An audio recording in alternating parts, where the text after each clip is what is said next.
The containment field shattered in a burst of violet light, and the room filled with soldiers who had been dead 3 minutes ago suddenly came back to life.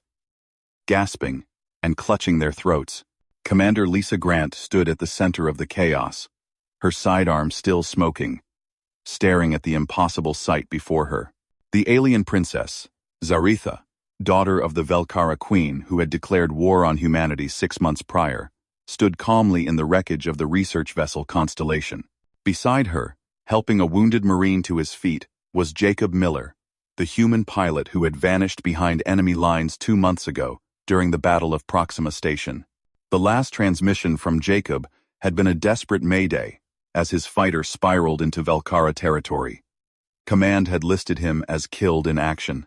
Now he stood there, very much alive, wearing a strange silver collar around his neck that pulsed with the same violet light that had just revived her entire squad. Lisa's finger tightened on the trigger.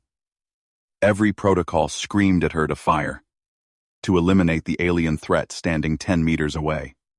Zaretha's kind had glassed 4 human colonies. The death count was in the millions. But Jacob stepped forward, placing himself between her weapon and the princess. His voice was hoarse but steady. "Commander, lower your weapon. She saved your life. She saved all of you." Lisa's second-in-command, Kevin Ross, moved to her shoulder, his rifle trained on the pair. "Miller, step away from the hostile." "That's an order." Jacob didn't move. "The Queen doesn't know Zaretha is here. If she did, we'd already be dead. The fleet that glassed our colonies, that entire armada is 3 jumps away. They're coming here, to Earth itself, and they'll arrive in 72 hours. Zaretha spoke then, her voice like wind chimes, the translator device on her wrist, converting her words into perfect English. "My mother believes I died in the attack on our homeworld's medical facility. Your people's bombing run 5 weeks ago. I was inside." She paused, her large golden eyes fixed on Lisa. "Jacob pulled me from the rubble. He could have left me to burn. He could have executed me. He chose mercy." Lisa felt her squad shifting behind her, uncertain. The memory of those dead moments was still fresh. Something had stopped her heart. Stopped all their hearts. Some weapon she'd never seen before had dropped them instantly. Then, the violet light had come, and breath had returned. "Explain," Lisa demanded, not lowering her weapon. "Explain what just happened. Explain why you're here, instead of with your fleet." Jacob's expression hardened with urgency. "The Velkara have a weapon. They call it the Heart Stopper. It doesn't destroy ships or bodies. It just stops cardiac function across an entire sector of space. Every human in range just drops dead. Instantly. That's what hit us 3 minutes ago. That was just a scout probe testing Earth's defenses." Zaretha raised her hand slowly, showing the silver bracelet on her wrist. "This is a resonance shield. It is bonded to my life force. Everyone within its range is protected from the Heart Stopper. Without it, your entire species will be extinct before my mother's fleet even arrives." Lisa's mind raced through the implications. If this was true, if the enemy had a weapon that could kill without firing a shot, Earth's entire defense strategy was worthless. Every ship, every station, every soldier would be dead before the first shot was fired. "Why?" Lisa asked, the question burning in her throat.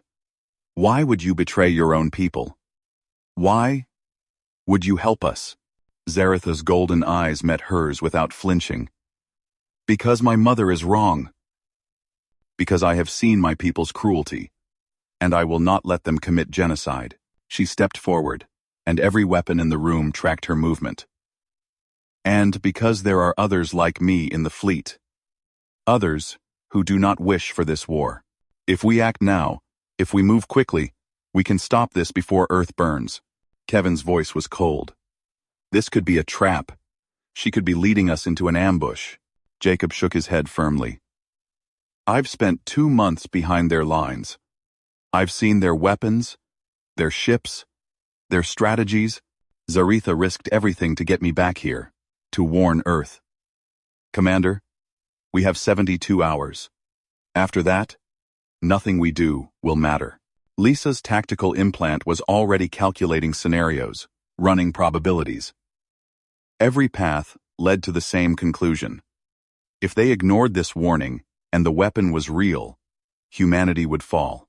If they trusted Zaretha and it was a trap, they might lose a battle but still have a chance to fight. The choice wasn't really a choice at all. She lowered her weapon slowly. Miller, you're going to tell me everything. Every detail about the enemy fleet, their capabilities, their weaknesses. She turned her gaze to Zaretha. And you, Princess, you're going to prove that this isn't a trick. Because if you're lying, if this is some elaborate deception, I will personally make sure you don't live to regret it. Zaretha bowed her head in acknowledgement. I understand. I only ask for one thing in return. Lisa waited, tense. When this is over, Zaretha said quietly, when we stop my mother's fleet, I ask for asylum. I can never return to my people. I will be named traitor, exile, but I do not wish to be your prisoner. I wish to choose my own path. Jacob's hand moved to Zaretha's shoulder, a gesture of support that didn't escape Lisa's notice. There was a story there, a connection that went beyond simple battlefield mercy. But that would have to wait. First we survive, Lisa said. Then we'll talk about your future. Kevin, get High Command on the line. Priority Alpha. Tell them we have intelligence on an imminent attack. And someone get medical down here. I want every person who dropped dead, scanned, and cleared. As her squad moved to execute orders, Lisa watched Jacob and Zaretha carefully. The human and the alien, standing together against impossible odds. It was the kind of thing that shouldn't work, that every tactical manual said to distrust. But something in her gut, that instinct that had kept her alive through a dozen combat zones, told her this was real. Earth had 72 hours to prepare for annihilation, and their best hope of survival stood before her in the form of an exiled princess and a pilot who should have been dead. The war was about to change in ways no one could predict. The briefing room aboard the orbital defense station Armstrong had never held so many high-ranking officers at once. Admiral Patricia Hayes sat at the head of the table, her silver hair pulled back severely, her eyes fixed on the holographic display floating above the conference surface. The image showed the Velkara fleet in frightening detail, hundreds of ships arranged in a formation that looked like a spreading claw reaching toward Earth. Lisa stood at attention beside Jacob and Zaretha, feeling the weight of every stare in the room.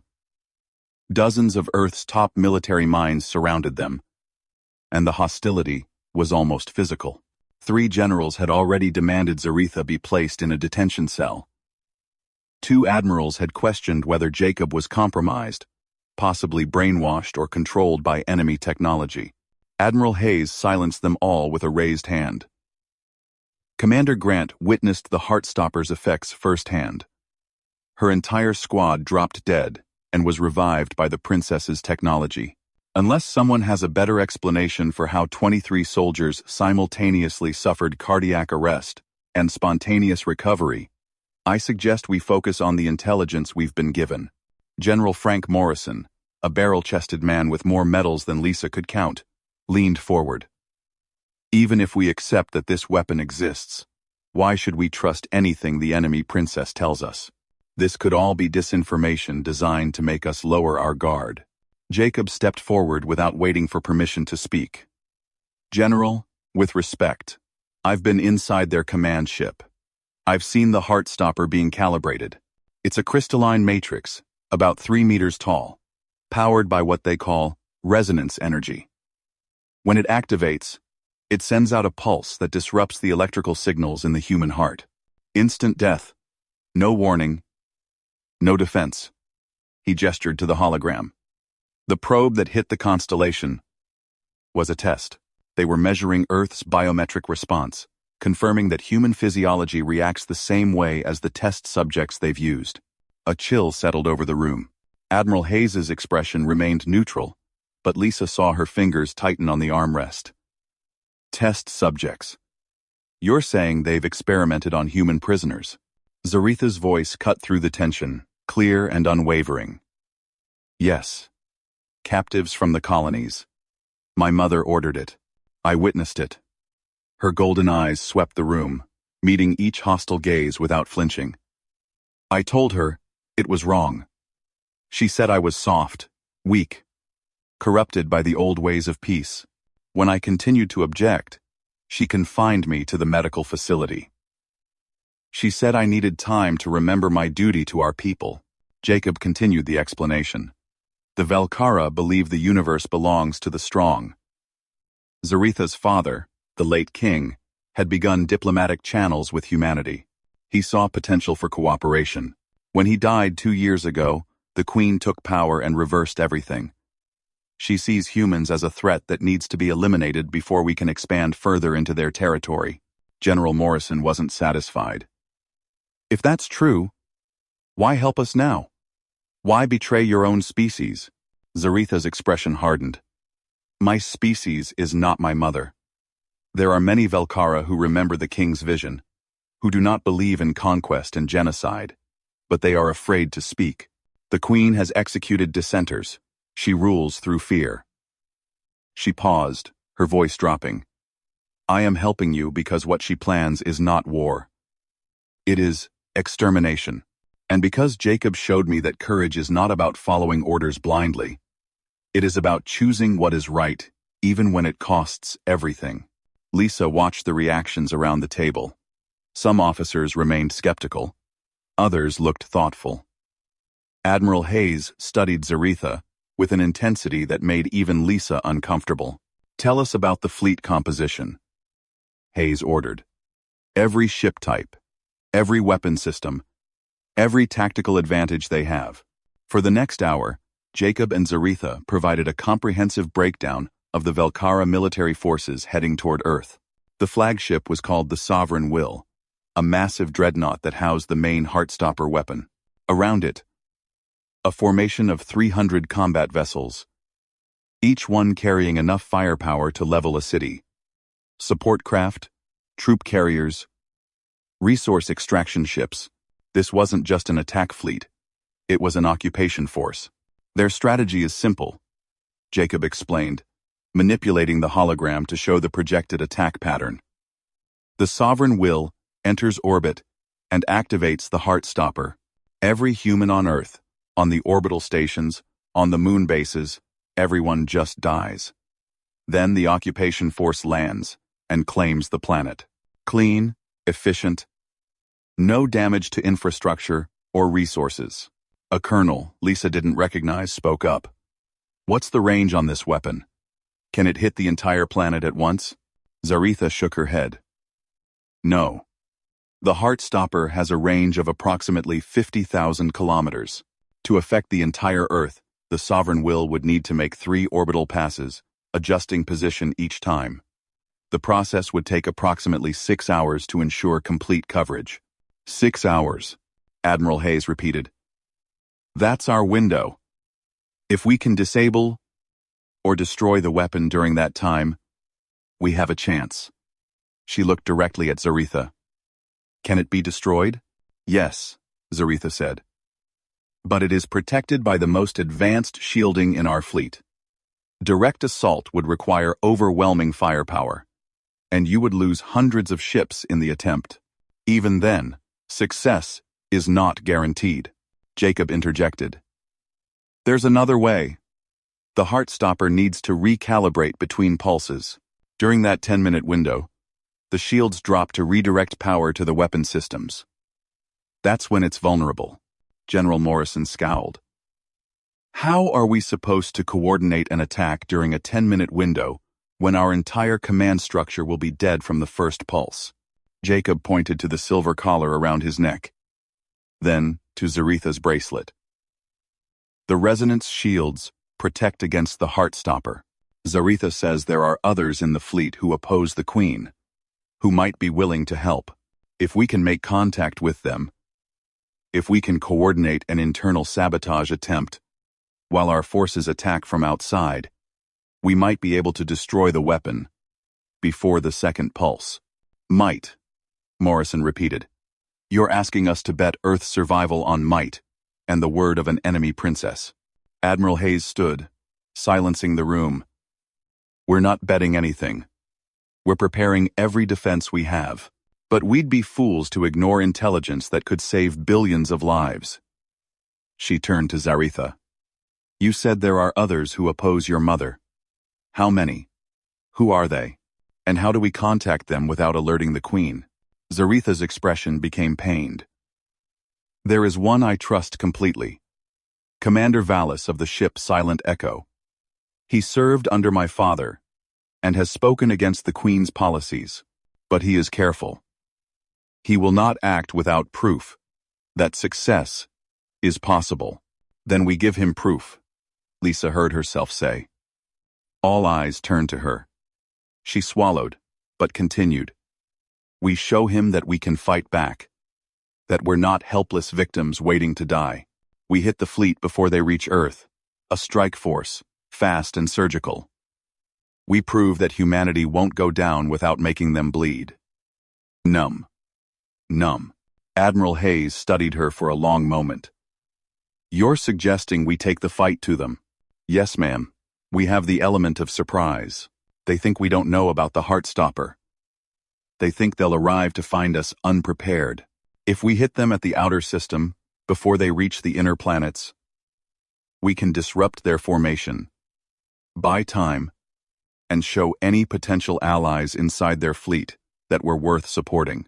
General Morrison looked like he wanted to object, but Admiral Hayes raised her hand again. Commander Grant makes a valid point. Waiting for them to arrive in Earth orbit means fighting on their terms. If we engage early, we control the battlefield. She turned to her staff officers. I want tactical proposals within 3 hours. Strike force composition. Target priorities. Escape routes. We're going to hurt them before they know what hit them. The meeting continued with rapid-fire strategic planning. Ship assignments. Weapon loadouts. Communication protocols.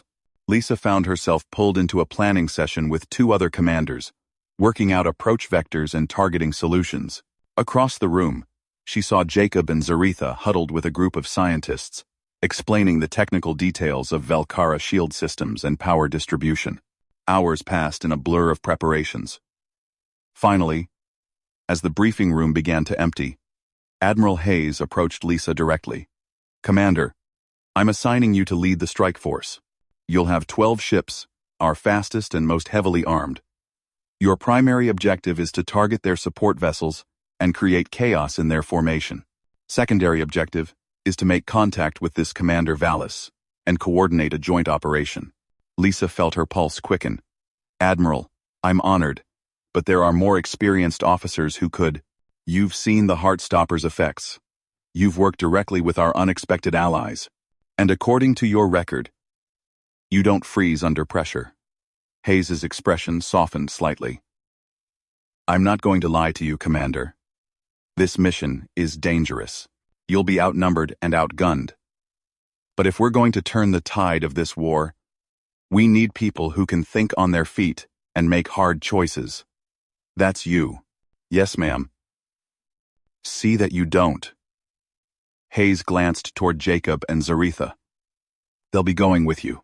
Lisa's surprise must have shown on her face because Hayes continued. Miller knows their ships inside and out. And the Princess is our only way to communicate safely with potential allies in their fleet. Besides, if something goes wrong and the Heartstopper activates, everyone within her shield's range survives. That makes her the most valuable asset we have. Lisa nodded slowly, understanding the logic even if she didn't entirely like it. What about the crews? Will they accept having a Velkara on board? They'll follow orders, Hayes said firmly. And if anyone has a problem with it, they can file a complaint after we've saved Earth. She handed Lisa a data pad. Your strike force assembles in 6 hours. Use that time to rest, prep your people, and make peace with whatever gods you believe in. Because once you launch, there's no turning back. Lisa took the datapad and saluted. As Admiral Hayes walked away, Lisa felt the weight of responsibility settle onto her shoulders like a physical burden. 12 ships against a fleet of 300. The odds were insane. But what choice did they have? She turned to find Jacob approaching, with Zaretha a step behind. Up close, Lisa could see the exhaustion in Jacob's eyes, the way he held himself like a man who hadn't slept properly in weeks. But there was determination there too. A core of steel that refused to bend. "So we're doing this," Jacob said quietly. "Looks that way. Think you can handle being back in a cockpit?" A ghost of a smile crossed his face. "Commander, flying is the easy part. It's everything else that scares me." Zaretha spoke, her tone serious. "I will provide you with detailed intelligence on each ship type in the fleet. Weaknesses, blind spots, standard tactical formations, anything that can give your strike force an advantage." Lisa studied the alien princess, trying to reconcile the enemy she'd been taught to hate with the individual standing before her. "Can I ask you something?" Quote, "Of course, when you pulled Jacob from that rubble, when you chose to help him instead of killing him or letting him die, what made you do it?" Zaretha was quiet for a moment, her golden eyes distant. "He was singing," she said finally. "Buried under debris, injured, possibly dying, and he was singing. A human song about hope and home. I had been told humans were savage, cruel, worthy only of extermination. But in that moment, listening to him sing, I realized my mother was wrong. A species that creates beauty even in the face of death. That carries hope even when all seems lost. That is not a species that deserves extinction." Jacob's expression softened. It was "Across the Universe" by the Beatles. Seemed appropriate at the time.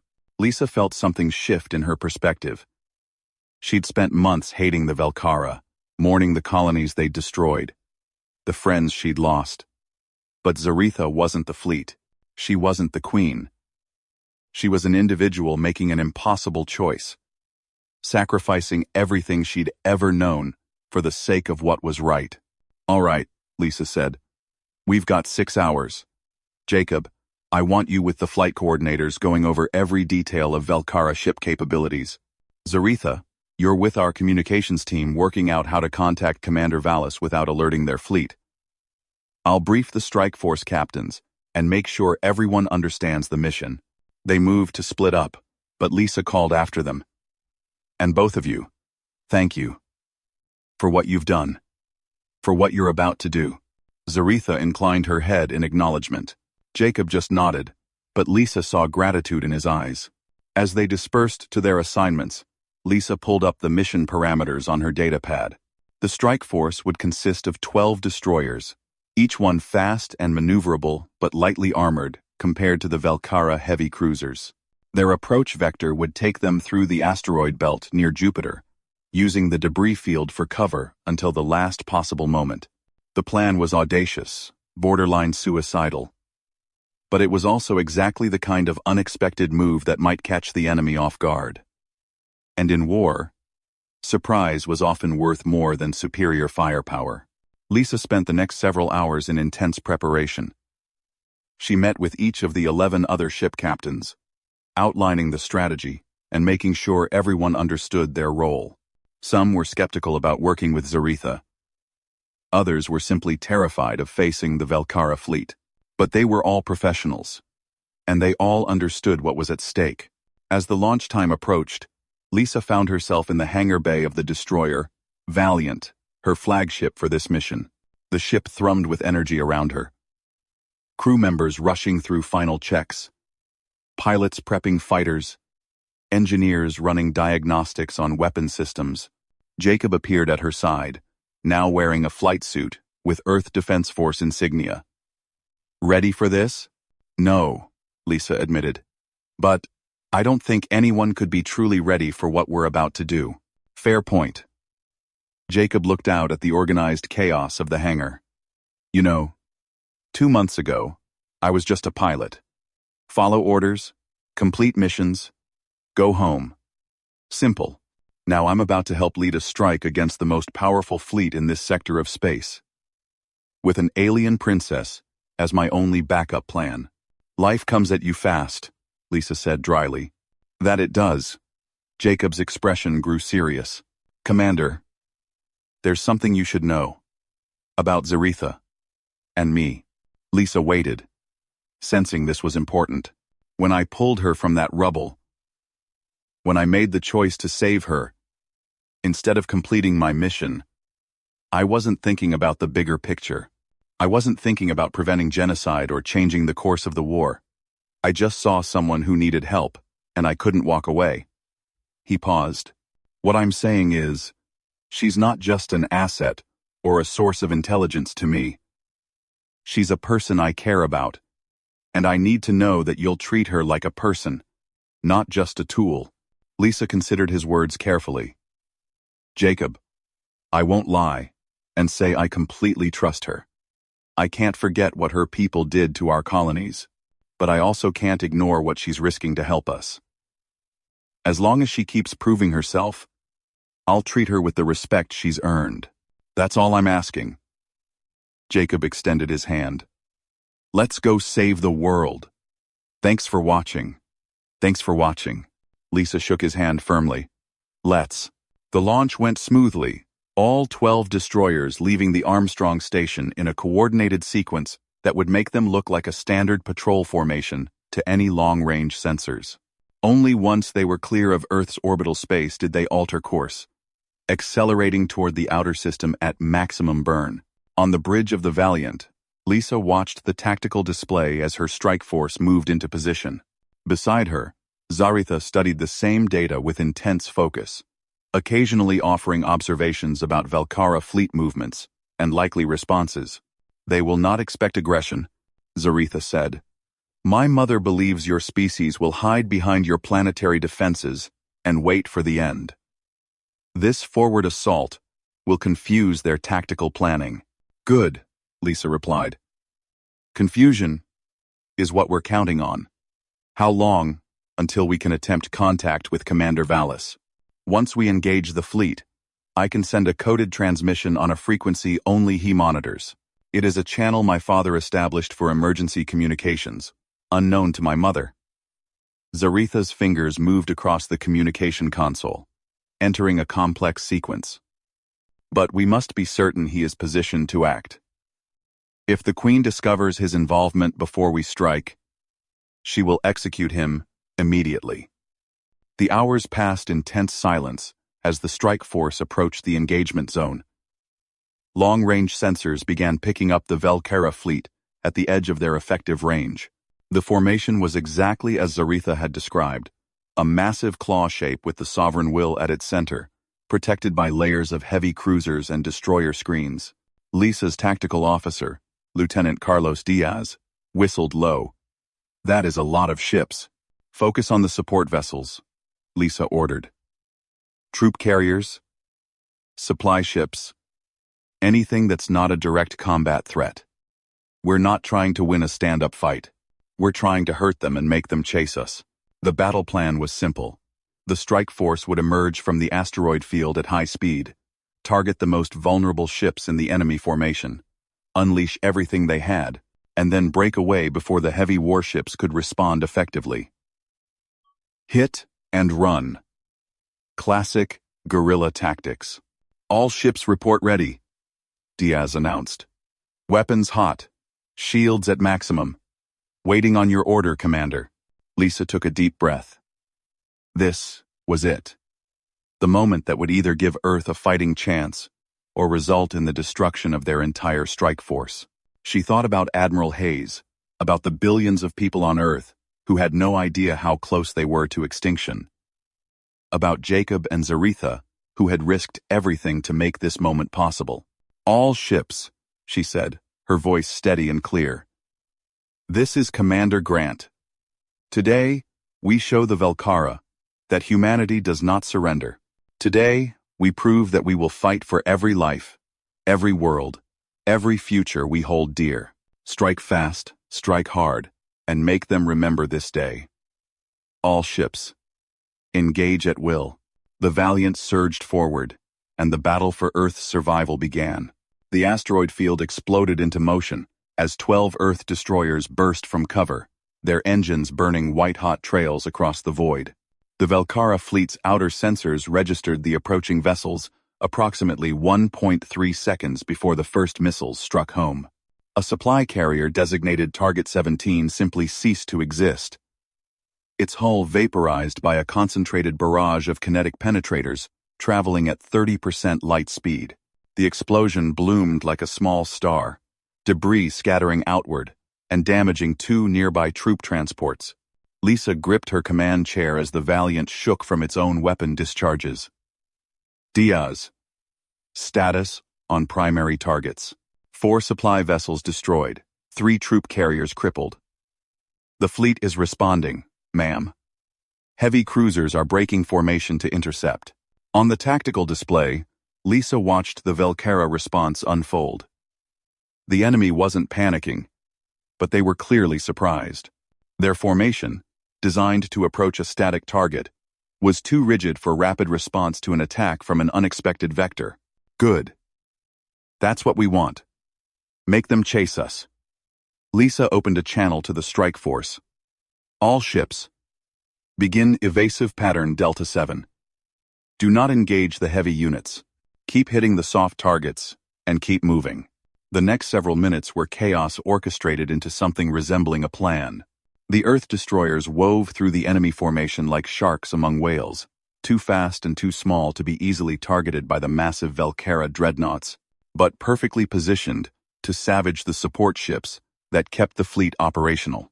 Jacob's voice came through from the tactical station where he'd been assigned. Commander, there's a fuel depot at coordinates 77 Mark III. If we hit it, the explosion will take out at least 6 nearby ships. Do it. All ships, concentrate fire on Jacob's target. The combined firepower of 3 destroyers struck the fuel depot simultaneously. The resulting explosion was spectacular, a cascading chain reaction that rippled through multiple vessels. Lisa allowed herself a grim smile. They were hurting the enemy, proving that Earth wouldn't die quietly, but the Velkara were adapting. The heavy cruisers had formed a defensive screen around the Sovereign Will, and destroyer-class vessels were breaking off to pursue the Earth strike force. The window for hit-and-run attacks was closing. Zaretha's voice cut through the bridge chatter. Commander, now is the time. I must contact Valis before the fleet fully mobilizes. If he is going to act, he needs to do so while they are still disorganized. Lisa nodded. Do it, and pray your friend is ready to commit treason. Zaretha's fingers moved across the communications console with practiced precision, entering the complex code sequence her father had taught her years ago. The encrypted signal lanced out across space, a narrow beam aimed directly at the silent echo, positioned in the middle ranks of the enemy fleet. For 30 agonizing seconds, there was no response. Then a voice spoke in the Velkara language, which Zaretha's translator rendered into English for the bridge crew's benefit. This is Commander Valis. Zaretha, we believed you dead. Your mother conducted memorial rites. How is this possible? Zaretha's voice was steady but intense. The humans saved me. Mother's war is wrong, Valis. She plans to use the Heartstopper to exterminate their entire species. I cannot allow this. I will not allow this. There was a pause, and Lisa could imagine the internal struggle happening aboard the silent echo. Finally, Valis spoke again. What you ask is not simple. The Queen has eyes everywhere. If I move against her openly, I will be destroyed before I can act. I am not asking you to move openly, Zaretha replied. I am asking you to be ready. The humans will strike at the Sovereign Will during the Heartstopper's recalibration window. When they do, I need you to disable the backup power systems from inside the fleet formation. 3 minutes, Valis. That is all I ask. 3 minutes. Where the weapon cannot fire. Another long pause. Then, your father would be proud of you, Princess, and ashamed of what your mother has become. I will do as you ask. But know this. Whether we succeed or fail, I will not survive this day. The Queen will know what I have done. Then we make sure your sacrifice means something, Zaretha said quietly. For the future my father envisioned. For a universe where Velkara and humans can coexist. For the King's vision, Valis agreed. I will be ready. Silent echo out. The connection terminated, and Lisa felt a chill run down her spine. A man she'd never met had just agreed to commit what his people would call treason, knowing it would cost him his life. The weight of that decision, the courage it required, was almost overwhelming. We've got incoming, Diaz announced, his voice sharp. 12 Velkara destroyers. Closing fast. They're trying to box us in. Lisa's mind shifted instantly back to tactical mode. All ships. Formation Theta. We punch through their line and regroup on the far side. Do not let them pin us down. Mine. The Valiant accelerated, its engines screaming as it raced toward the approaching enemy vessels. The other Earth destroyers matched its pace, forming a tight spearhead formation designed to concentrate their firepower and break through a defensive line. Weapons fire filled the void between the two forces. Lisa watched as one of her destroyers, the Resolute, took a direct hit that sheared off its port side. The ship tumbled out of control, atmosphere venting from multiple breaches. But even as it died, the Resolute's guns continued firing, taking a Velkara destroyer with it. Breakthrough in 5 seconds. Diaz counted down. 4, 3, 2. Breakthrough. The Valiant shuddered as it passed through the enemy line, its shields flaring white from the concentrated fire. But they made it through, and 11 ships emerged on the far side. 11 out of 12. The Resolute's sacrifice wouldn't be forgotten.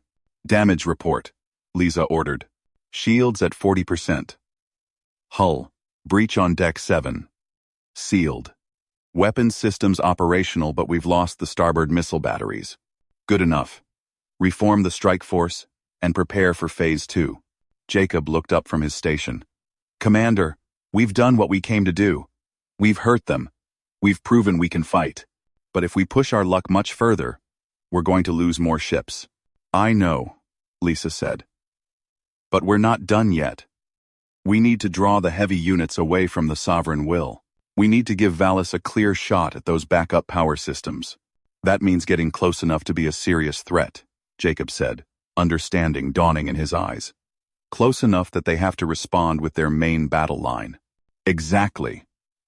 Lisa opened the channel to her strike force. All ships. This is Grant. We're going to make a run at the sovereign will. We won't reach it. They won't let us. But we're going to make them think we might. We're going to make them commit their heavy units to defend their flagship. And while they're busy with us, our ally inside their fleet is going to sabotage their superweapon. This is what we came here to do. This is how we save Earth. All ships. Attack formation. Alpha. Full burn toward the enemy flagship. The response from her captains was immediate and unanimous. They understood the risk. They understood that some of them wouldn't make it back. But they also understood that failure meant the extinction of their species. The 11 remaining Earth destroyers turned as one, pointing their bows toward the massive shape of the sovereign will in the center of the enemy formation. Then they accelerated, pushing their engines past recommended limits, racing toward the heart of the Velkara fleet. The enemy response was immediate. Dozens of heavy cruisers broke formation, moving to intercept the attacking Earth forces. Exactly as Lisa had hoped, the protective screen around the sovereign will was thinning as ships moved outward to engage the threat. Valis, I hope you're watching this, Zaretha whispered beside her. The space between the Earth strike force and the Velkara heavy cruisers lit up with weapons fire. Lisa had never seen so much ordnance in one place. It was like flying through a storm of fire and death. Ships on both sides were taking hits, armor plating vaporizing, shields collapsing, hulls breaching. The destroyer Defiant exploded to her left, its reactor going critical from a direct hit. The destroyer Courageous lost all power to its right, drifting helplessly as enemy fire tore it apart. But the remaining 9 ships pressed forward. their guns never silent. "We're at 30,000 kilometers from the sovereign will," Diaz reported. 25,000. 20,000. "That's close enough," Lisa said. "All ships. Evasive pattern echo. Break away. And prepare to jump out of the system." But even as she gave the order, something changed. The Velkara heavy cruisers that had been pursuing them suddenly ceased fire. Across the entire enemy fleet, weapons went silent. For 3 heartbeats, there was nothing but confused calm. Then the Sovereign Will's lights went out. The massive dreadnought, over 3 kilometers long, simply went dark. Every system, every light, every sign of power just vanished. And in that darkness, Lisa knew that Valis had succeeded. He'd disabled the backup power systems, leaving the Heartstopper weapon offline and vulnerable. "Now," Zaratha said urgently, "while it is defenseless, you must destroy it now." Lisa didn't hesitate. "All ships, everything you have left. Target the Sovereign Will," coordinates transmitted. "Fire 9 Earth destroyers. Battered and damaged but still functional. Unleashed every weapon they had remaining. Missiles. Railguns. Plasma cannons. Kinetic penetrators. Everything. The combined firepower of 9 warships, all focused on a single point on the Sovereign Will's hull. The exact location where Zaretha said the Heartstopper was housed. For a moment, nothing seemed to happen. The weapons struck the massive ship, explosions blooming across its darkened hull. Then, deep within the dreadnought, something gave way. The explosion started small, just a bright point of light. Then it grew, and grew, and grew. The Heartstopper's crystalline matrix shattered, and the resonance energy it had been storing was released all at once. The Sovereign Will split in half, both sections tumbling away from each other as secondary explosions rippled through their lengths. The Velkara fleet, so organized and precise moments before, descended into chaos. Ships scattered in all directions, some trying to rescue survivors from the flagship, others simply fleeing in panic from an enemy that had just done the impossible. "Jump coordinates locked in," Diaz said, his voice shaking with disbelief at what they'd just accomplished. "Ready to evacuate on your order." "One moment," Zaretha said, her attention fixed on her communication console. "Valis, respond. Commander Valis, can you hear me?" Static filled the channel. Then, faint and weak, a voice. "I hear you, Princess. The weapon is destroyed?" "Yes, you did it. We did it." "Good. That is good." There was a pause. The sound of explosions in the background. "My ship is lost. The Queen's loyal forces are firing on any vessel they suspect of complicity. I do not have long. Valis, give us your coordinates. We can extract you." "No, Princess. I am too far inside their formation. You would be destroyed before you reached me. Besides, I am content. I served the King's vision one final time. Die knowing I helped prevent genocide. That is enough." Tears ran down Zaretha's face, glowing faintly in the dim bridge lighting. "You are a hero, Valis. History will remember you." "I doubt that very much," Valis said. And Lisa could hear the smile in his voice. "But perhaps in some small way, the King will know. Farewell, Princess. Build the future your father dreamed of." The channel went dead. Zaretha stood motionless for a moment, her head bowed. Then she looked up at Lisa. Her golden eyes filled with determination despite the tears. "Commander, we should leave now. The fleet will reorganize soon, and they will seek revenge." Lisa nodded. "All ships. Initiate jump. Rendezvous point. Alpha 7. Let's go home." The 9 surviving destroyers vanished from the battlefield in flashes of twisted space-time, leaving behind the wreckage of the Velkara flagship and the scattered remains of the most powerful fleet in the sector. Against all odds, against impossible chances, they had succeeded. The Heartstopper was destroyed. Earth had a chance to survive. But as the Valiant's jump drive hurled them across space toward home, Lisa knew the war was far from over. They had won a battle, but the Velkara Queen still commanded hundreds of ships. And now, they had made her very, very angry. The journey back to Earth took 6 hours through a series of calculated jumps designed to prevent the Velkara from tracking their path. When the strike force finally emerged in Earth's orbital space, they were met with a sight that made Lisa's throat tighten with emotion. The entire defense fleet had assembled. Hundreds of ships in perfect formation, creating a wall of steel between the planet and any threat that might follow. Admiral Hayes's face appeared on the main display before the Valiant had even docked. "Commander Grant, I've reviewed your mission logs. 9 ships returned out of 12. 2,300 crew members survived out of 3,000. The Velkara flagship destroyed, their superweapon neutralized, and their fleet in disarray."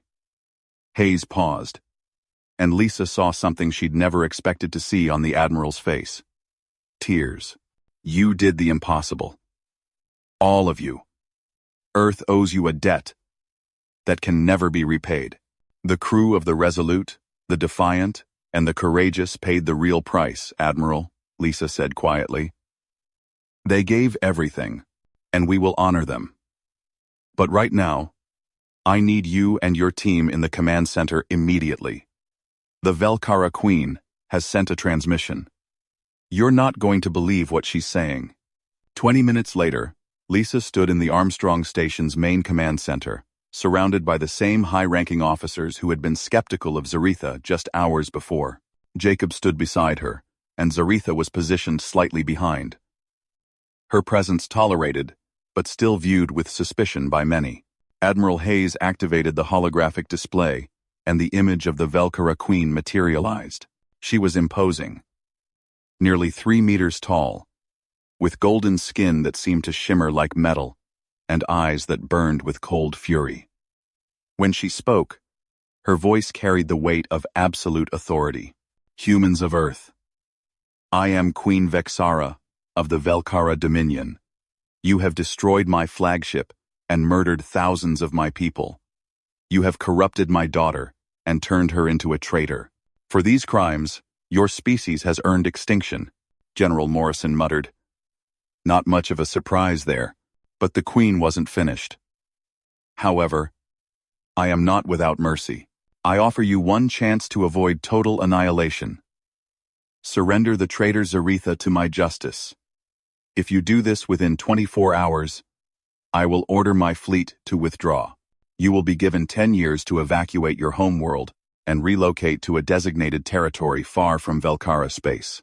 If you refuse, I will bring the full might of my forces against you, and I will not rest until every human is dead and your planet is reduced to ash." The transmission ended, leaving stunned silence in its wake. "She's bluffing," General Morrison said immediately. "We destroyed her superweapon. We proved we can fight back. She's just trying to sow discord among us." Admiral Hayes looked at Zaretha. "Princess, what do you think? Is this a genuine offer?" Zaretha's expression was troubled. "My mother does not bluff. If she says she will withdraw, she will. But the terms she offers are designed to destroy you more slowly. 10 years to evacuate a planet? Where would you go? How would you transport billions of people? You would be scattered, divided, and easy to eliminate, piece by piece." She paused. "And if I am returned to her, I will be executed publicly to show what happens to those who defy her will." Jacob's voice was sharp. "Then we don't consider it. We don't trade lives for temporary safety." "It's not your decision," Colonel Stevens from the Defense Council said. "This is about the survival of humanity. One life against billions. One life that saved those billions," Jacob shot back. "Zaretha risked everything to help us. She gave us the intelligence we needed, the technology to survive the Heartstopper, the contact with Valis that made our victory possible. And now, we're going to discuss handing her over to be executed?" The argument erupted across the command center, officers and officials shouting over each other. Some argued for pragmatism. for taking the Queen's offer and buying time. Others insisted that surrendering Zaretha would be both morally wrong and strategically foolish, that it would show weakness and invite further demands. Lisa listened to the chaos for 30 seconds before she'd had enough. The room fell silent, all eyes turning to her. With respect to everyone here, you're all asking the wrong question. The question isn't whether we should trade Zaretha for a temporary reprieve. The question is whether we're going to let the Velkara Queen dictate the terms of our survival. Lisa stood straighter, feeling the weight of every gaze in the room. We just proved we can hurt them. We destroyed their flagship. We killed their super weapon. We scattered their fleet. They're afraid of us now. That's why the Queen is making this offer.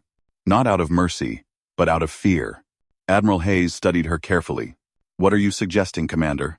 I'm suggesting we don't run, and we don't surrender. I'm suggesting we take the fight to them, again and again, until they understand that humans don't yield. We have the advantage now. They're disorganized, demoralized, and they've lost their most powerful weapon. If we press that advantage, if we strike hard and fast before they can regroup, we might be able to force a real peace, not a slow extinction. General Morrison shook his head. You're talking about escalating the war. We barely survived the last engagement. What makes you think we can win a prolonged conflict? Zaretha stepped forward, her voice clear and strong. Because you are not alone. Commander Vallis was not the only one who opposed my mother. There are others in the fleet who question her leadership, who remember my father's vision of cooperation rather than conquest. If humans continue to show strength, if you prove that you cannot be easily defeated, more will defect. The foundation of my mother's power is fear. Break that fear, and her empire will crack. She's right, Jacob added. The Velkara aren't a monolith. They're individuals, just like us. Some of them want this war, but others are just following orders because they don't see an alternative. We give them that alternative by being too strong to ignore and too honorable to hate. Admiral Hayes was quiet for a long moment, her expression unreadable. Finally, she spoke. 24 hours. That's what the Queen gave us. In that time, I want every military strategist, every tactical analyst, and every ship captain working on a plan to hit the Velkara fleet again. Harder than before. We're going to show Queen Vexara that her ultimatum means nothing. And we're going to do it with Zaretha at our side. Because that's what humans do. We protect those who protect us. The decision was made, and despite some continued grumbling from the more conservative officers, the command center erupted into organized activity. Plans were drafted, resources allocated, ships prepared for deployment. Earth was going to war. But this time, on its own terms. Lisa found herself back in the briefing room where this had all started, looking at tactical displays with a renewed sense of purpose. Jacob and Zaretha joined her, and for a moment the three of them just stood there, processing everything that had happened in the past day. You realize the Queen will never forgive this, Zaretha said quietly. By refusing her terms. By keeping me here. You have made an enemy who will pursue you to the end of time. Then we'll make sure that pursuit is as difficult as possible, Lisa replied. Besides, something tells me we're going to need you in the fights to come. Your knowledge, your insights, your ability to identify which Velkara commanders might be sympathetic to peace. Jacob smiled. Plus, you've kind of grown on us. In a good way. Zaretha's expression softened, the closest thing to a smile Lisa had seen on the alien princess's face. You humans are strange, sentimental, and tactical in equal measure. Perhaps that is why you survive when others would fall. Over the next hours, a plan took shape. Rather than waiting for the Velkara to regroup and attack, Earth would launch a series of coordinated strikes against their supply lines and communication networks. Small, fast raids designed to keep the enemy off balance and unable to mount a unified offensive. It was asymmetric warfare, the kind of strategy that had served humanity well throughout its history. Lisa was assigned to lead one of the strike teams, with Jacob as her tactical advisor and Zaretha as their liaison to potential Velkara defectors. It was dangerous work, the kind that could get them all killed, but it was also necessary. As the 24-hour deadline approached, Admiral Hayes broadcast a response to Queen Vixara's ultimatum. Lisa watched on a monitor as the Admiral's face appeared on every communication channel in the solar system. Queen Vixara of the Velkara Dominion. We have received your ultimatum, and we have reached our decision. The answer is no. We will not surrender, Princess Zaretha. We will not abandon our homeworld. And we will not accept subjugation in any form. Hayes paused, letting her words sink in. You came to our system, expecting easy prey. You found warriors. You brought a weapon designed to kill us all without a fight. We destroyed it. You demanded we choose between survival and honor. We choose both. 1+. Lisa felt pride swell in her chest as Hayes continued. From this moment forward, any Velkara ship that approaches Earth will be treated as hostile. Any attempt to deploy weapons of mass destruction will be met with overwhelming retaliation. But we also extend this offer. Any Velkara who wishes to defect, who rejects the path of genocide your queen has chosen, will be given sanctuary. We will not judge an entire species by the actions of one ruler. The Admiral's expression hardened. You wanted to exterminate humanity because you saw us as weak. Let me show you what we really are. We are the species that split the atom and walked on our moon. We are the children of a world that tried to kill us in 1,000 ways, and we survived them all. We are humans, and we do not yield.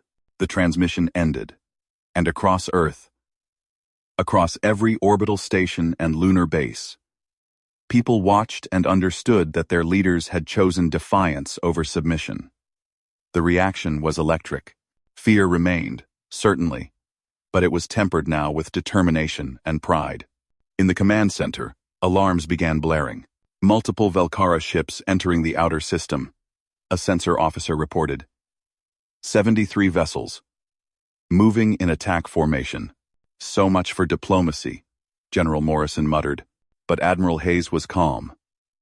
All defense forces, battle stations, strike teams, deploy as planned. Let's show them what it costs to threaten Earth. Lisa raced to the hangar bay where the Valiant waited, its hull patched and its weapons reloaded. Her crew was already aboard, running final checks. Jacob and Zaretha arrived moments later, both moving with the practiced efficiency of people who had done this before. Ready? Lisa asked. Always, Jacob replied. Zaretha simply nodded, her golden eyes reflecting the determination Lisa felt in her own heart. The Valiant launched along with 40 other ships, each one part of the coordinated defense strategy. As they accelerated toward the incoming Velkara force, Lisa opened a channel to her crew. This is Commander Grant. We've proven we can hurt them. Now we're going to prove we can defeat them. Every one of you volunteered to be here, knowing the risks. Every one of you chose to stand between Earth and extinction. That courage, that determination, is why we're going to win. All stations, report ready status. The responses came back quickly. Weapons ready. Engines optimal. Shields at maximum. Standing by. Engines. Lisa took a deep breath, feeling the weight of command settle onto her shoulders once more. But this time, it felt different. This time, they weren't fighting against impossible odds with no hope. They had proven themselves. They had allies. They had a plan. Engage, she ordered. The Valiant surged forward, and the second battle for Earth began. But this time, humanity was ready. This time, they would write their own destiny. And this time, they would show the universe what it meant to be human. Flawed, determined, and absolutely unwilling to go quietly into extinction. The war was far from over. But for the first time since it began, Earth had more than just hope. It had a chance. And sometimes, That was all humanity needed to accomplish the impossible. The battle raged across the outer system for 3 days. Unlike the first engagement, this wasn't a surgical strike meant to disable a single target. This was total war. Ship against ship. Strategy against strategy. Will against will. The Velkara came expecting to find a demoralized enemy ready to collapse. Instead, they found a human fleet that had learned from every mistake, adapted to every tactic, and refused to break. Lisa barely slept during those 3 days. The Valiant moved from engagement to engagement, supporting other ships, targeting enemy supply lines, and coordinating with Zaretha to identify which Velkara vessels might be convinced to defect. It was exhausting, terrifying, and exhilarating in equal measure. On the second day, they got their first defection. The Velkara light cruiser Morning Wind broadcast a message declaring it would no longer follow Queen Vexara's orders. Immediately, 2 other Velkara ships opened fire on it, trying to destroy it before it could reach human lines. The Valiant and 3 other Earth destroyers raced to intercept, providing covering fire that allowed the Morning Wind to escape.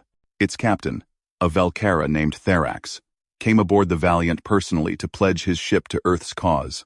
Lisa watched as Zaretha embraced him, speaking rapidly in their own language, tears of relief streaming down her face. Through the translator, Therax explained his decision. "I knew King Zareth. I served under him for 20 years. When Queen Vexara took power, I told myself she would change, that she would see reason.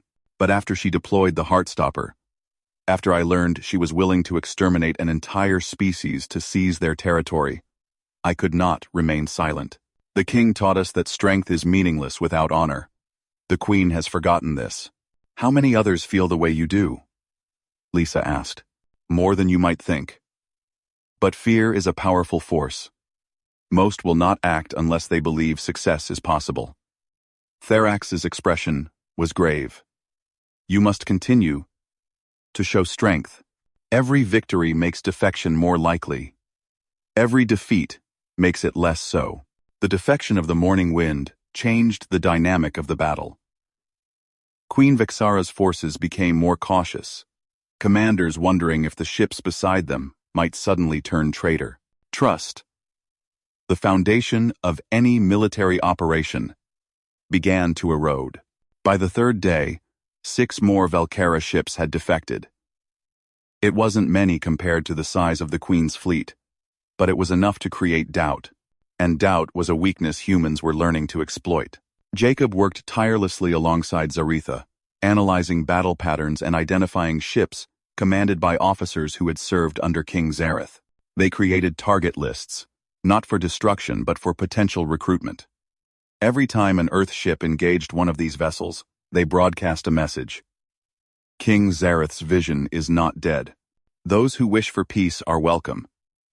Those who choose honor over blind obedience will find sanctuary. Some messages were ignored. Some resulted in increased aggression, as loyal commanders tried to prove their dedication to the Queen. But some resulted in whispered communications, coded signals, and eventually more defections. On the 4th day, something unexpected happened.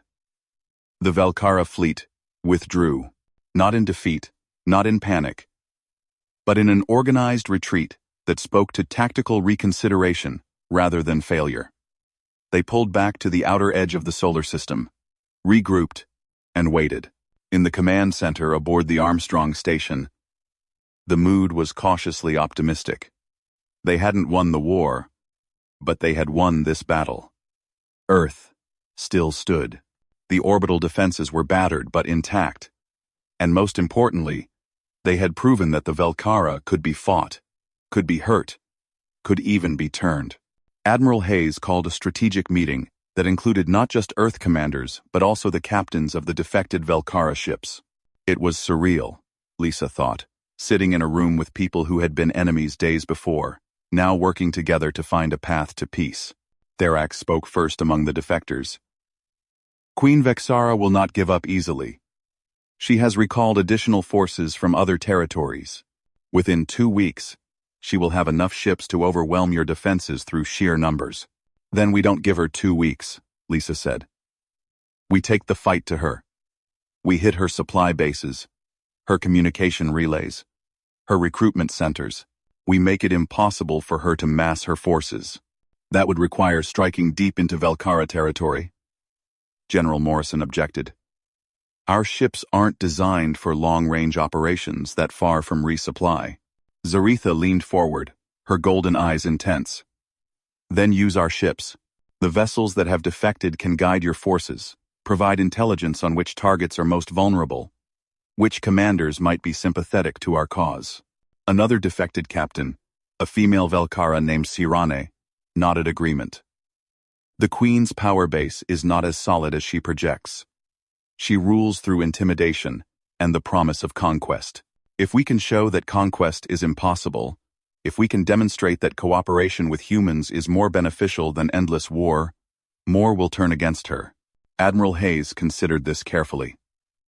You're proposing a combined force. Human and Velkara ships working together to destabilize the Queen's regime from within.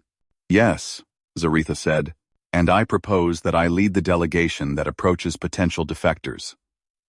They will trust me more than they will trust humans. At least initially. I am still a princess, still the daughter of a king many of them respected. My voice carries weight. Absolutely not, Jacob said immediately. If you go into Velkara territory, the Queen will do everything in her power to capture or kill you.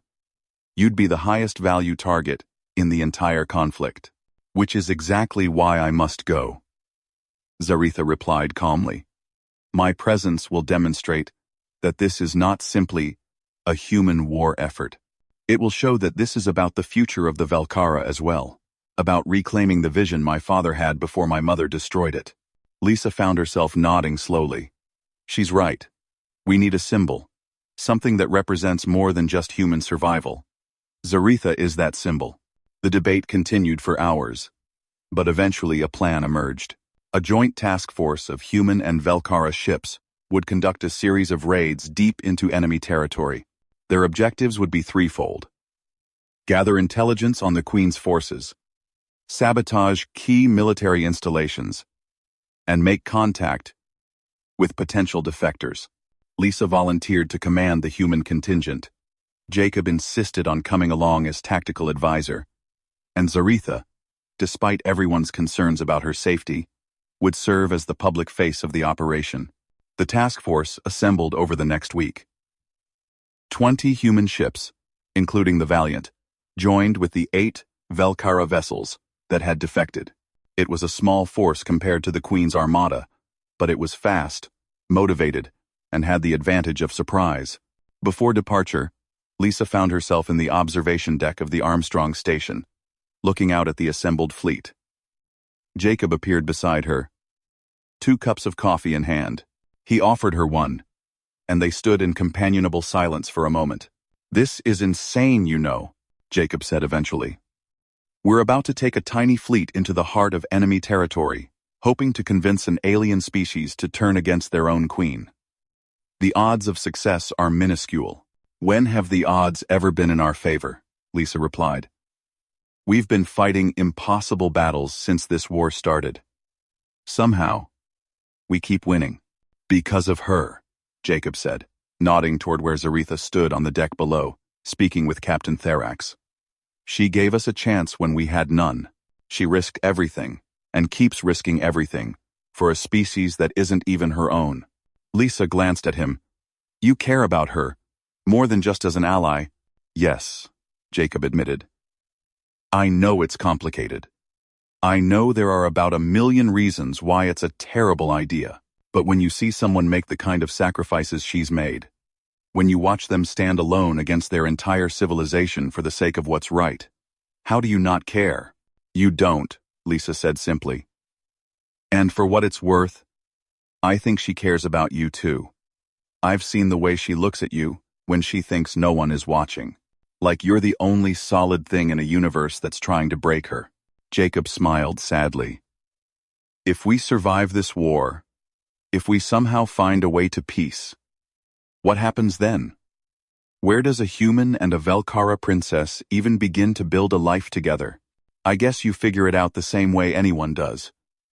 One day at a time, making it up as you go, and hoping love is enough to bridge the gaps. Lisa finished her coffee. But first we have to survive. Come on. We launch in 3 hours. Let's make sure we're ready. The Joint Task Force departed Earth space in a staggered formation designed to make them appear as multiple smaller groups rather than a single unified fleet.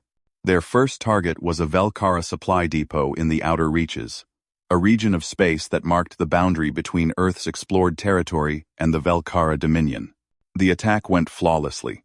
The depot was defended by only 6 ships, and half of them defected when Zaratha broadcast her message. The other 3 were destroyed quickly. The task force seized supplies, intelligence data, and most importantly, detailed information about the Queen's force deployments. Their second and third targets were similarly successful. Word began to spread through Velkara space that Princess Zaretha lived, that she was leading a rebellion against her mother's genocidal campaign, and that those who joined her would find honor and purpose rather than mindless conquest. The defections accelerated. By the end of the second week, the task force had grown to 50 ships, with more Velkara vessels seeking to join every day. They weren't just running raids anymore.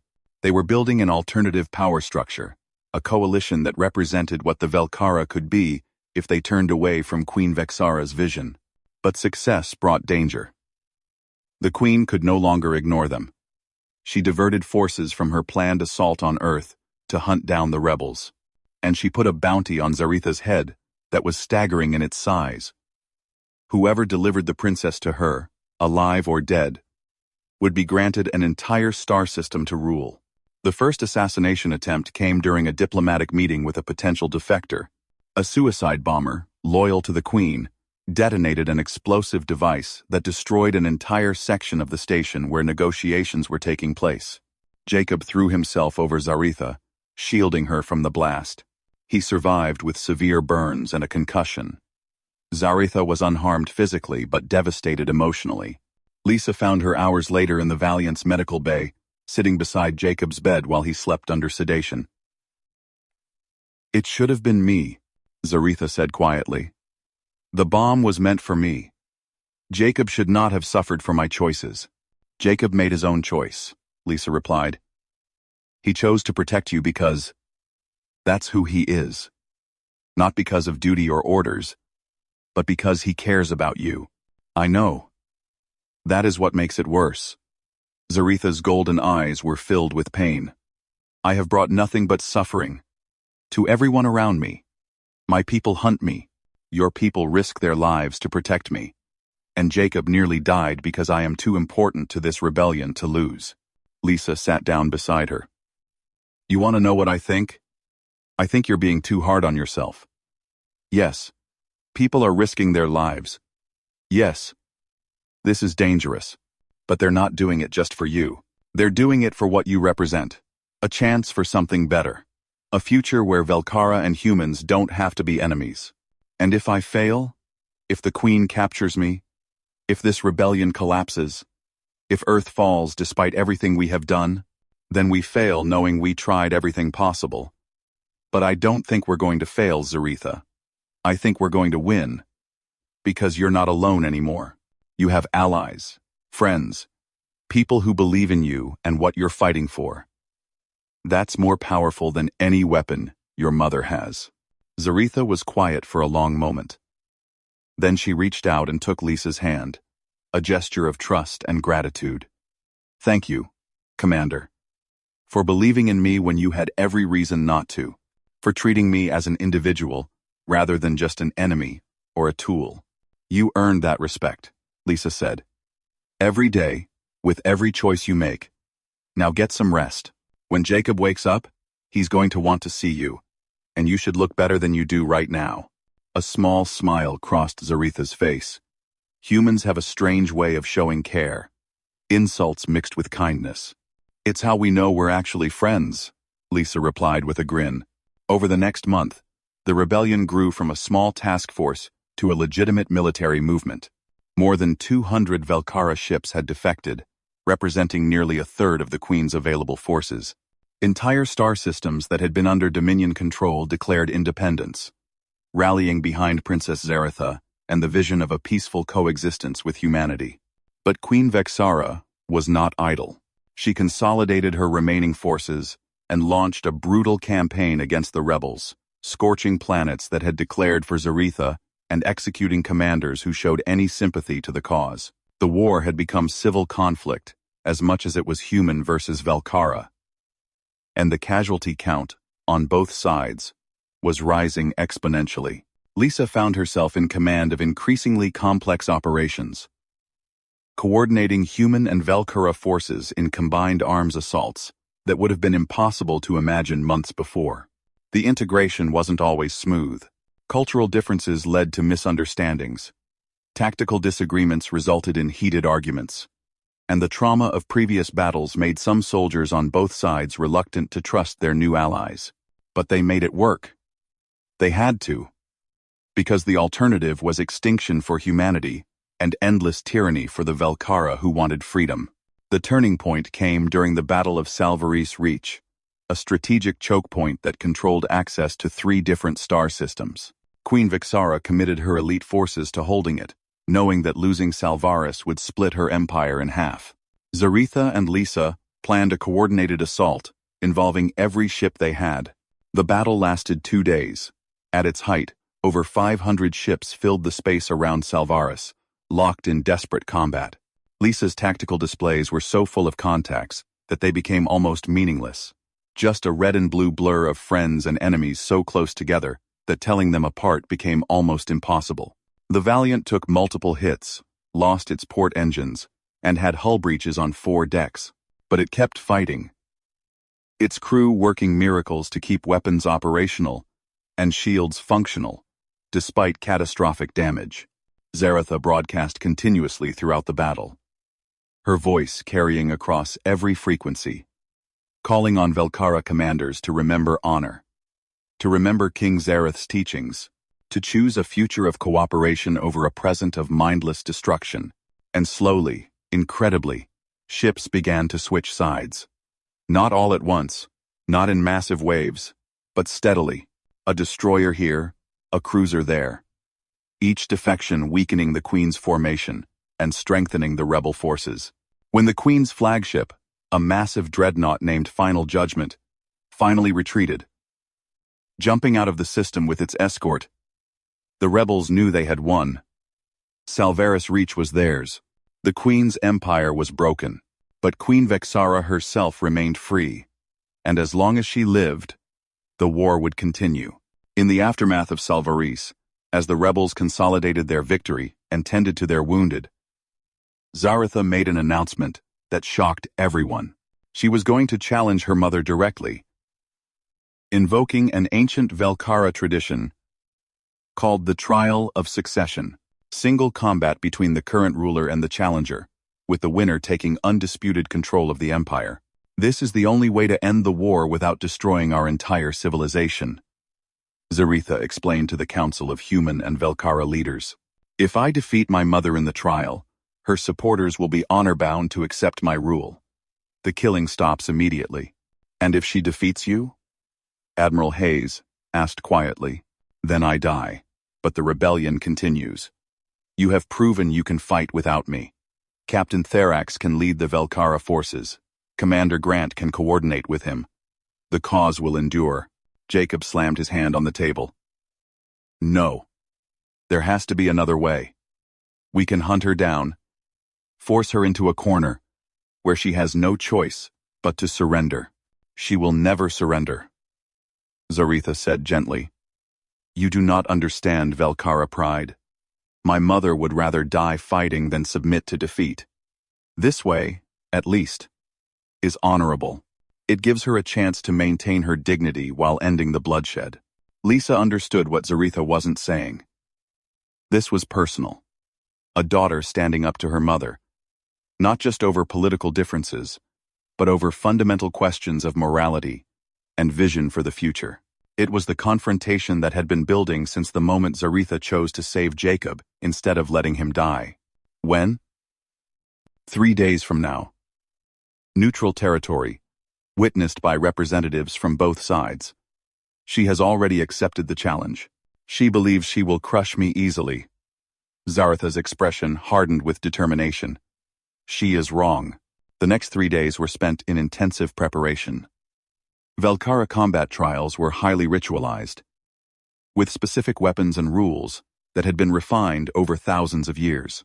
Zaretha trained constantly, working with Therax and other experienced warriors to hone her skills. Lisa watched the training sessions with growing concern. Queen Vexara was known as one of the deadliest fighters in Velkara history. She had won her own trial of succession against her husband after he died, defeating 3 other challengers to claim the throne. Her combat record was legendary. On the evening before the trial, Lisa found Zaretha alone in the Valiant's observation deck, staring out at the stars. She approached quietly, not wanting to intrude but unable to stay away. "I keep thinking about my father," Zaretha said, without turning. "He taught me that true strength is measured not by the enemies you defeat, but by the friends you protect. My mother never understood that. To her, power is an end unto itself, but power without purpose is just violence." "You're going to win," Lisa said firmly. "You have to. Too many people are counting on you." Zaretha turned, and Lisa saw fear in her eyes. Not fear of death, but fear of failure. "And if I do not? If my mother strikes me down tomorrow, what happens to everything we have built?" "Then we keep building it," Lisa promised. "The ideas you've fought for, the coalition you've created, the vision of humans and Velkara working together, that doesn't die just because you do. You've already changed the universe, Zaretha. No matter what happens tomorrow, that legacy is secure." Zaretha smiled sadly. "I wish I could see that future. The one where our peoples are truly at peace. Where children of both species grow up knowing cooperation, rather than conflict." "You will see it," Lisa insisted. "Because you're going to survive tomorrow. You're going to defeat your mother, claim your throne, and lead your people into that better future. I believe that with everything I am." Jacob arrived then, carrying something wrapped in cloth. "I thought you might want this," he said to Zaretha, unwrapping it to reveal a blade. But this wasn't just any weapon. It was a Velkara honor sword that had belonged to King Zareth. Therax found it in the archives. He said your father would have wanted you to carry it. Zaretha took the blade with trembling hands, running her fingers along its length. The metal seemed to glow with an inner light, and ancient symbols were etched into the blade. "I remember this. He used to let me hold it when I was young, before I was old enough to truly understand what it represented." She looked up at Jacob, tears in her eyes. "Thank you. For everything. For saving my life. For showing me that another way was possible. For standing beside me, even when it put you in danger." Jacob pulled her into an embrace, and Lisa saw the depth of feeling between them, the bond that had formed through shared struggle and mutual respect. "Whatever happens tomorrow, whatever the future brings, I want you to know that meeting you changed my life. You made me believe that the universe could be better than I thought possible." They stood like that for a long moment, and Lisa quietly slipped away, giving them privacy for what might be their last night together. The next day, representatives from both human and Velkara factions gathered in a neutral space station that had been designated for the trial. The combat arena was a circular platform 50 meters in diameter, surrounded by force fields that would contain the fight but allow spectators to watch. Lisa stood in the human section, surrounded by Admiral Hayes, General Morrison, and dozens of other officers.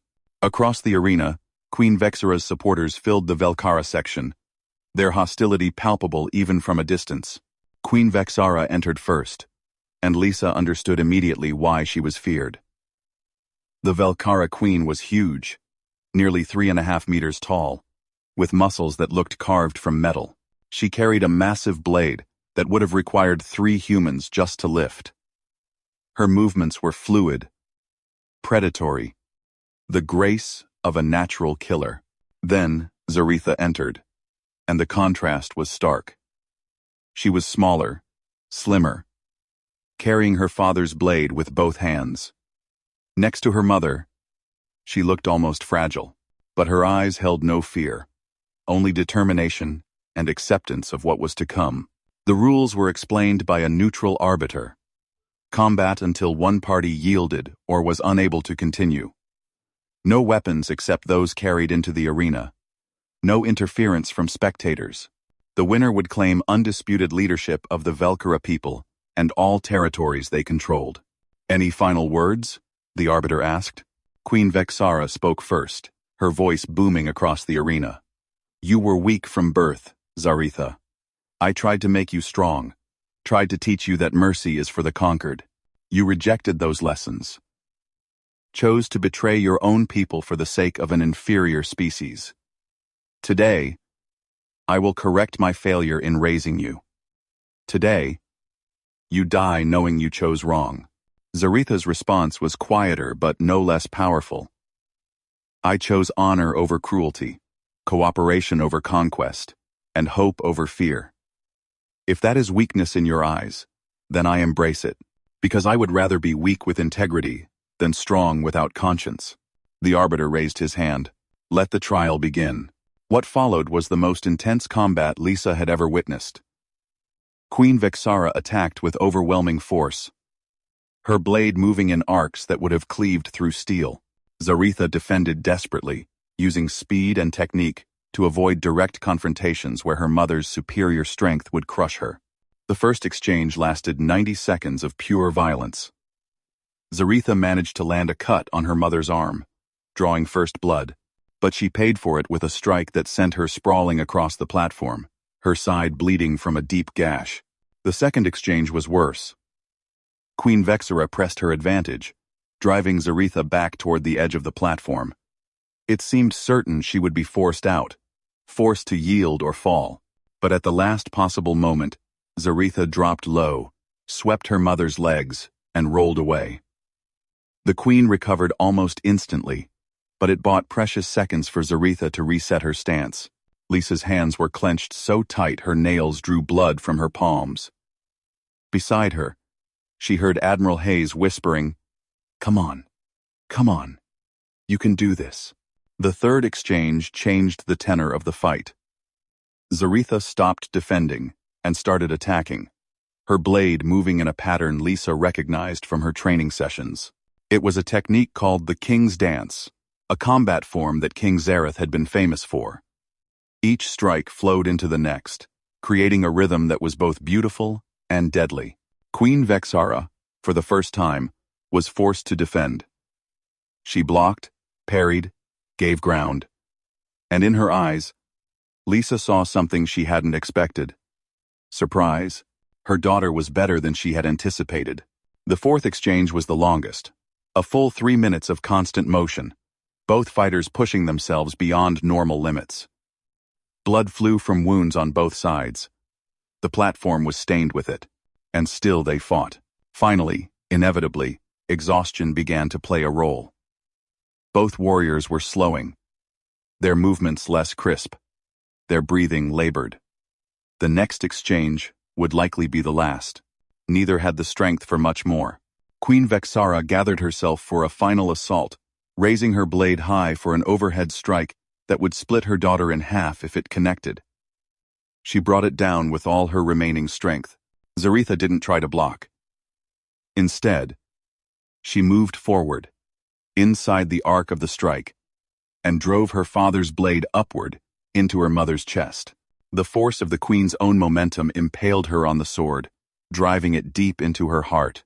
For a moment, they stood frozen, daughter holding the blade that had killed her mother, the queen's eyes wide with shock, and, perhaps, a trace of pride. "You learned," Queen Vexara whispered, blood bubbling from her lips.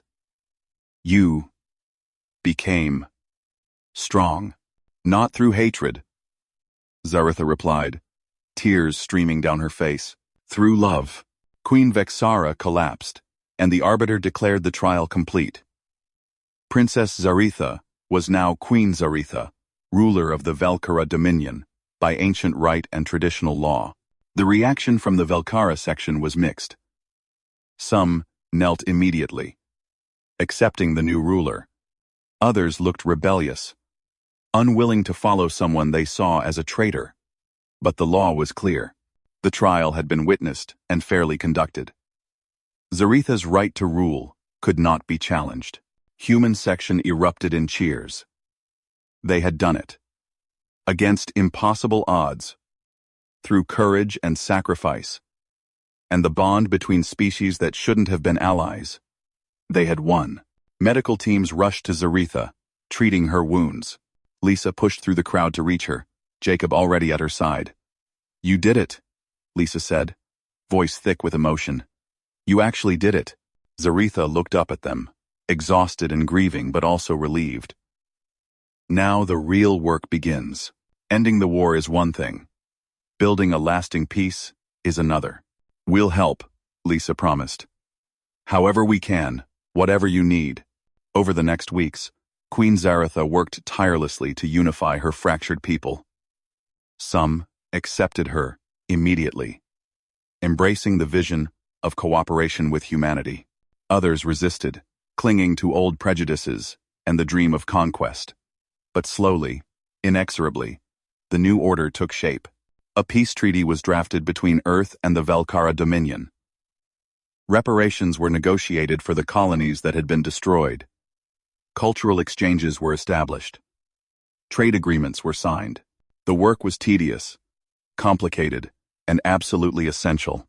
Lisa found herself serving as a liaison between human and Velkara forces, helping to coordinate joint patrols and shared defense initiatives. It was strange, working alongside people who had been trying to kill her months before. But it was also hopeful. Every successful cooperation, every problem solved together, was proof that the future could be different. 6 months after the trial, Lisa attended a ceremony aboard a newly constructed station that sat exactly halfway between Earth and the Velkara homeworld. It was named Unity Station, and it would serve as the diplomatic and cultural center for ongoing cooperation between the two species. Queen Zaretha presided over the dedication, her words carried across both civilizations via live broadcast. "My father dreamed of a universe where different species could find strength in diversity, rather than conflict in difference. Today, we honor that dream. Today, we prove that hope can triumph over fear, that cooperation can overcome hostility, and that individuals from any world can choose to build, rather than destroy." The ceremony concluded with the lighting of a memorial flame for all those who had died in the conflict. Human and Velkara names were read aloud, each one representing a life lost to war. It took hours, and by the end, there wasn't a dry eye in the audience.